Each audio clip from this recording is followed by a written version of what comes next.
Alam mo ba ang balita, nasuspindi na naman itong si Miao Miao ng kaya nga ilang bang buwan? 60 days 60, ata. another 3 months na naman. Well, ano bang advice mo kay Miao Miao bilang isang matagal nang nakikibaka laban dito sa mga bakang? Daon na siya eh. Kasi ikaw, sandaling-sandali lang after unit team, nagising ka na eh, no? Kami, medyo matagal-tagal. 24 pa eh, no? Yeah. Nauna ka na isang taon kaysa sa amin eh. Ano bang advice mo sa mga nakikibaka ngayong bago? Kasi bago itong si Miao Miao, bago itong si Kiko Barriaga, bago itong si Leviste, bago rin itong si Respicio. Anong advice mo dyan bilang isang veterana na laban kontra bangag? Siyempre dapat ang laban is consistent, hindi yung season na lang. Pag lumaban ka kasi spoke sa katotohanan, kasi hodang kung sino ang babanggain mo. Kung yung heart mo para sa kabutihan o para sa Filipino. So advice ko sa kanila, as long as they know na alam nila yung tama yung pinaglalaban nila at yung mga ebidensya na binabanggit nila, ituloy nila yon. Okay, suspend siya. Basta ang importante, manindigan doon sa prinsipyo. Kasi mahirap yung may natakot ka lang tapos, babaliktad ka kasi natatakot ka. Hindi yung tunay na laban.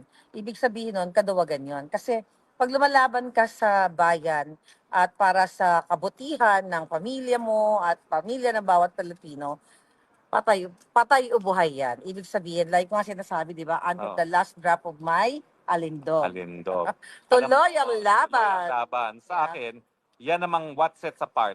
Yan yung pagkakaiba na ikay pabida-bida lang, for the views lang, at meron pinaglalaban. Kasi alam mo, pag ikaw ay nakipaglaban talaga at nais mong magkaroon ng mas mabuting Pilipinas, handa ka magsakripisyo. Yes. Kaya asahan mo na, Miao Miao, baka mamaya hindi ka lang isususpinde. Baka ikaw na ituluyang sipain dyan dahil ikaw masyadong maingay at talagang ayaw nilang dumami yung hanay sa Congress, lalong-lalo na sa congressmen, no?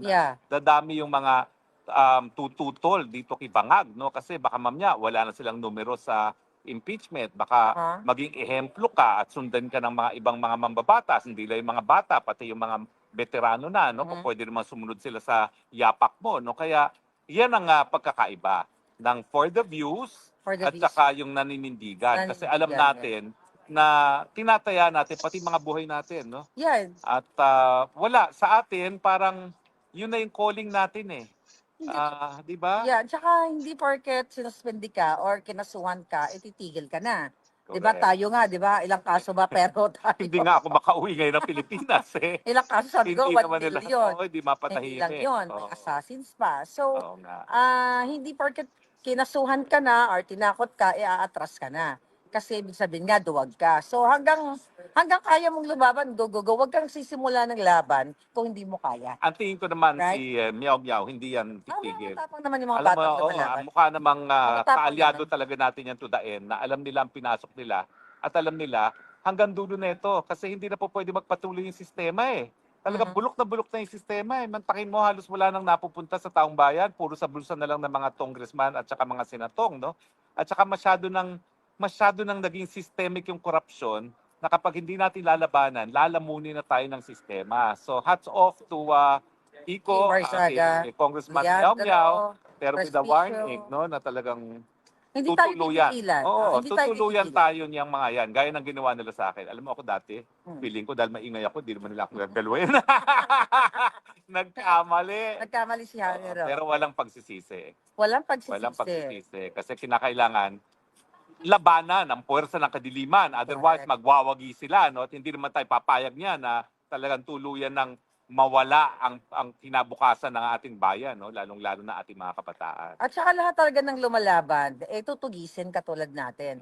So diyan sa Pilipinas, kung saan man, kung talagang gusto nyong manindigan, pag-isipan nyo yon. Kasi hindi biro. Talagang buhay ang tinataya dito. Buhay, prinsipyo, dignidad.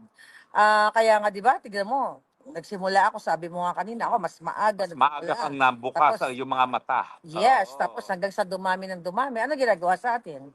Kinakasuhan ng kinakasuhan. Katulad kay Kiko, tinatakot. So, now, eto ngayon, di ba? Etong dako tayo dun sa impeachment, di ba? Ayan na naman. Bangag. Bira mo, binigyan ng isang taon na impeachment-free. Ang bilis. Ang bilis. Scripted talaga. 2 days lang ata, hindi na pinatagal para 1 year impeachment na.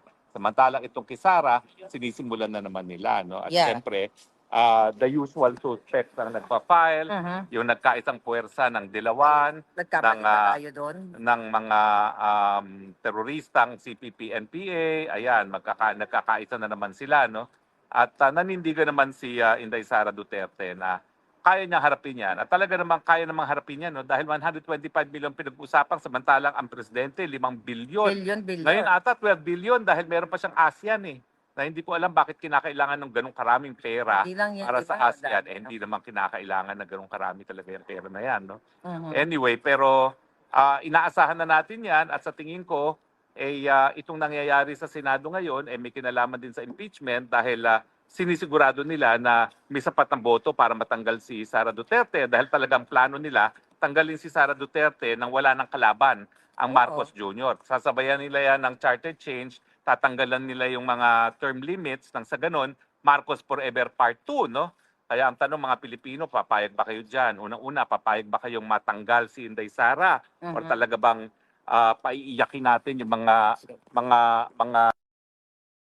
pero alam nyo, talaga nakakalungkot kasi ubos na naman ang oras at panahon ng bayan sa Yeah. politika dyan sa impeachment na yan. Imbis na inaatupag ang problema ng walang tigil na pagtaas sa presyo ng bilihin, ang problema ng kagutuman, ay nako, dahil tuloy-tuloy na naman ang politika. Yan talaga ang mahirap kapag mga bangag at saka mga pribadong interes ang inaatupag imbis na ang interes ng bayan. Di ba? Ay, Yan. nako. Kaya nga samot-saring optics ang ginagawa nila. Tignan mo, tahimik yung ibang, hindi iba, yung mga media. Anyway, Ay, nako. pero alam mo, yung naudlot na coup sa Senado, tingin ko may kinalaman din yan sa impeachment. Oh, yes. Talagang sabi ng Malacanang, hindi po pwede na mawala ang Tito Soto na alam natin na talagang tutang-tuta ng mga Marcos. No? Tutang-tuta At talaga. kinakailangan talagang nandyan sila, hindi sila po pwede makipagsapalaran sa bagong liderato ng Senado dahil ang kinakailangan nila makonvict at talagang tuluyan na matanggal si Yes. si Inday Sara Duterte. Kaya alam nyo, lahat po yan konektado. Hindi po yan sa sila-sila lang namimili ng Senate President. Siyempre, nandiyan pa rin ang Malacanang na ginagamit ang pera at pangakong politikal dun sa mga senador na magkukonvict Inday Sara. Siyempre, pangako dyan, susuportahan kita sa 2028. 2028. Hindi lang nila alam, lahat naman ng 24 sinuportahan na sinasabihan na susuportahan sila. Nasuportahan. Kaya wag kayong magpalinlang dyan, kayong mga politiko. Lahat kayo, pareho pangakong binibigay, pera at suporta sa 2028. Pero lahat naman kayo binigyan ng ganyang pangako. Kaya walang ibig sabihin ng ganyang Yeah, pangako. magiging basura kayo sa Oo, 2028. Ganyan ang mga magising. bangag. Oo, magising na kayo. At saka ano naman ngayon, kung may endorso ang Marcos, kiss of death ang endorso, ha? Yeah. Kung negative 27 na siya sa acceptance rating, approval rating, paano pa siya makakahikayat ng taong bayan na bumoto sa kanyang mga kandidato? Wala na talaga yung pag-asa, di ba? Ayaw nila, kaya gusto nilang tanggalin si Inday kaagad. Kaya Para sa minamadali na ganon, naman nila yan. kung Senate President si Tito Soto Oo, at sila pa rin. nawala ang Inday Sara, appoint niya si Tito Soto. Pag nawala ang Bulate, sila pa rin. Sila Tito pa rin. Soto na pangangakuan na si Sandro ang susunod. O di ba kaya si Martin, no? Yeah. Kasi just in case nakalimutan nyo na, walang mention kahit ano kay Martin dyan sa Oo, Senate tahimik Blue lang. Ribbon, sa ICI. Parang wala siyang pagkakasala na parang si Zaltico lang lahat nag-orchestrate. Kaya ba ng isang committee chairman lang yon? Hindi naman siya speaker. If you talk about Saldi ko, tignan mo ngayon, di ba si Saldi nag-file ng Petition. certiorari? Oo. For certiorari. Oo. Kasi di ba sabi nila spokes no, na wala daw visa yung mga inilabas na video, yung mga expose ni ni Zaldico. So ngayon nang nag-file na siya ng petition sa Supreme Court, hindi ba dapat pag-uusapan na yan sa Senado dahil pinirmahan niya na yung kanyang Correct. statement? Correct. Ngayon, wala. Parang hindi nangyari, no? Kaya nga nakapagtataka bakit ganyan ang sistema natin, no? Parang nabaliwala. Samantalang, importante yung sinasabi ng committee chairman mismo na appropriations, di ba? Yes. Pero ang punto, pagdating sa pananagutan, nakakatawa naman na hindi mananagot si Martin Romualdez at saka si Bangag dahil unang-una, siya naman ang pumirma. At saka siya yung nagpapasok ng 100 billion insertion din na nakuha niya yung 25% na dineliver sa Forbes Park. Oo. Alam mo, balikan natin yan, di ba yung Trigor? Yung Trigor na tao ni Angara. Sabi na siya yung nagbigay 10 beses na natanggap dyan sa Malacanang mismo ni Executive Secretary. Yeah, So ngayon, nagtataka lang ako, yung sa Blue Ribbon Committee na pinamumunuan ni Senator Lacson, bakit walang tumututok doon? Bakit hindi pinapatawag Oo. itong mga to? Si Bersamin, Oo. si Pangandaman. Oo, sabi nila, aarestuhin, dapat na-contempt na yun si Trigor kasi dininay lang ni Trigor eh. Yes. Pero binigyan nila ng immunity yung, sino ba yung Yusek na yun? Bernardo, na Bernardo, nagsabi na binigyan binigay ng niya, di state, ba? state witness Oo. na siya, di ba? Pero bakit hindi nila binibigyan ng kahalagahan o bigat yung sinabi niya na siya nagbigay kay Trigor ng perang yon, di ba? Mhm. So dapat yon pinupursue yung lead na yon dahil yung lead na yon makikita natin kung sino talagang tumanggap at least nung 10 billion na yon, no, na nakasulat sa Cabral Files na ES-SAP, di ba? Yeah. Yan yun eh, O, ES tignan at mo nga yung SAP. Cabral Files, di ba? Oh, tumahimik na. Tumahimik na. Gusto Oo. nilang kalimutan. Oo. Kasi nga ang involved,